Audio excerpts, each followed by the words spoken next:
Mesdames, Messieurs, bonjour et bienvenue à l'actualité internationale sur Kivu Morning Post. La République démocratique du Congo lance une garde minière de plus de 20 000 agents pour sécuriser ses sites et circuits d'exportation dans le cadre d'une réforme du secteur soutenue par de partenaires stratégiques avec les États-Unis et les Émirats arabes unis. Jospin Hangi. L'inspection générale de mines annonce la création d'une garde minière, une unité paramilitaire chargée de sécuriser l'ensemble des activités minières en République démocratique du Congo. Selon un communiqué officiel, cette initiative fait partie d'une réforme visant à assainir le secteur, lutter contre la fraude, renforcer la transparence et assurer la traçabilité de minéraux. Elle intervient dans un contexte où l'État cherche à reprendre le contrôle d'un secteur stratégique souvent fragilisé par l'insécurité. Concrètement, la garde minière aura pour mission la sécurisation des sites miniers, le convoyage sécurisé des minerais depuis les zones d'extraction jusqu'au centre de traitement et aux frontières, ainsi que le remplacement progressif des forces de défense actuellement déployées dans certaines zones minières. Le déploiement se fera de manière progressive jusqu'en 2028 avec un effectif total de plus de 20 000 agents répartis dans les 22 provinces minières. Le calendrier prévoit le lancement du recrutement dès mai 2026, suivi de la formation de la première promotion entre juin et décembre 2026 avant le déploiement du premier contingent opérationnel en décembre 2026. D'ici fin 2027, les zones du Grand Katanga et de la Grande Orientale seront couvertes avec une extension complète à l'ensemble du territoire minier à l'horizon 2028.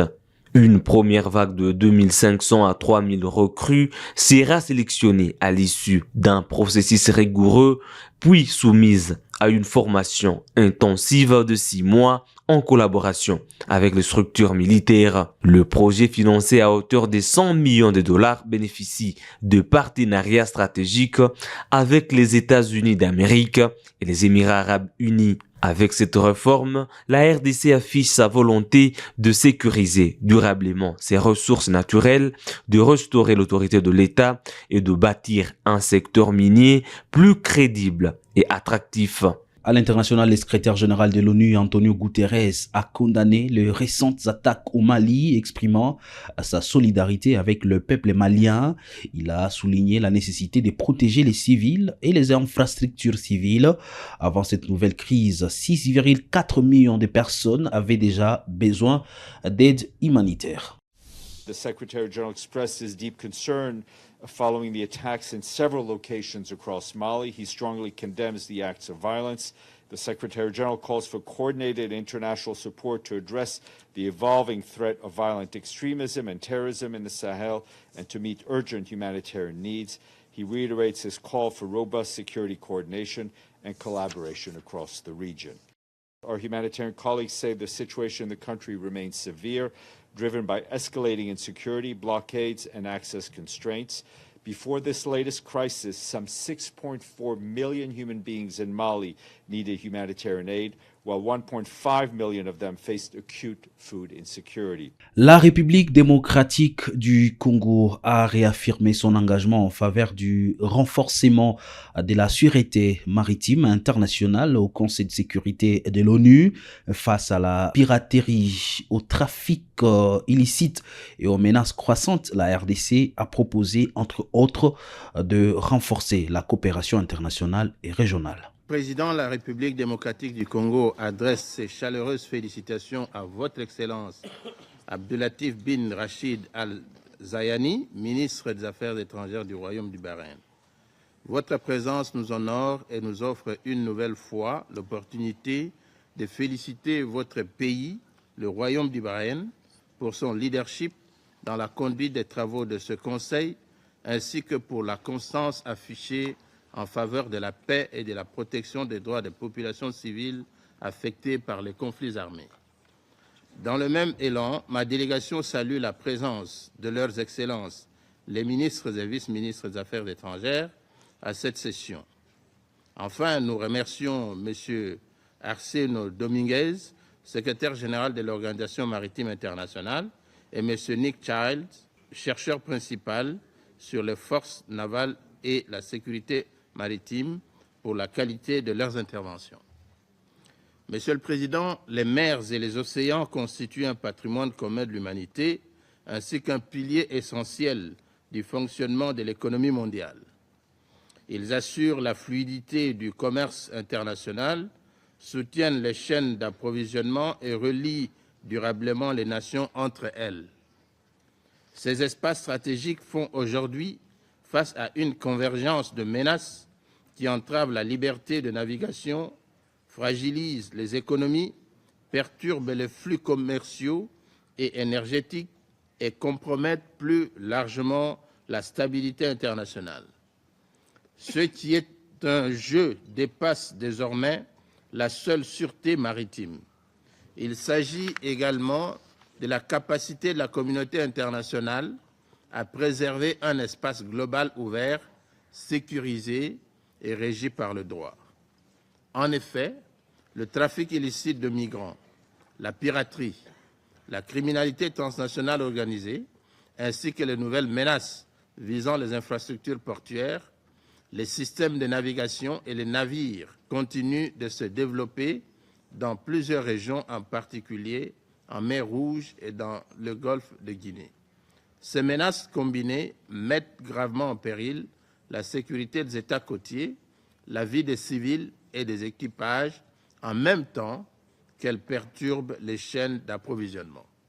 Monsieur le Président, pour ma délégation, ces défis complexes ne peuvent être relevés qu'au moyen d'une approche intégrée et fondée sur une coopération internationale et régionale renforcée, la prévention, l'innovation et le respect strict de l'état de droit.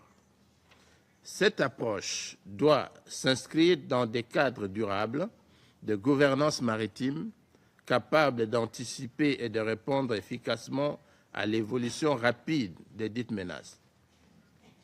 C'est un renforcement conceptuel et pratique de la sûreté maritime indissociable du respect du droit international, en particulier de la Convention des Nations Unies sur le droit de la mer, ainsi que des instruments pertinents de l'Organisation maritime internationale, qui constitue le socle normatif garantissant la liberté de navigation, la sécurité en mer et le règlement pacifique des différends. Conscient de ces enjeux, l'Afrique a fait sienne cette approche aussi bien au niveau régional que sous-régional. Le roi Charles III et la reine Camilla ont débuté leur visite d'État de 4 jours aux États-Unis. Ce lundi, à leur arrivée, le couple royal britannique a été chaleureusement accueilli par le président Donald Trump et son épouse Melania à la Maison-Blanche.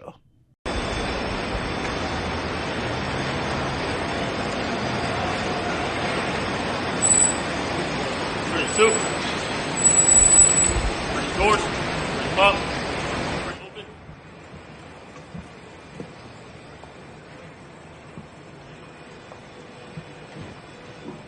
Doors pretty closed, pretty shut, pretty placed, forward march.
Et c'est la fin, mesdames et messieurs, de l'actualité internationale sur Kivu Morning Post. Merci à vous de l'avoir suivi. On se retrouve d'ici là pour d'autres nouvelles. Portez-vous bien.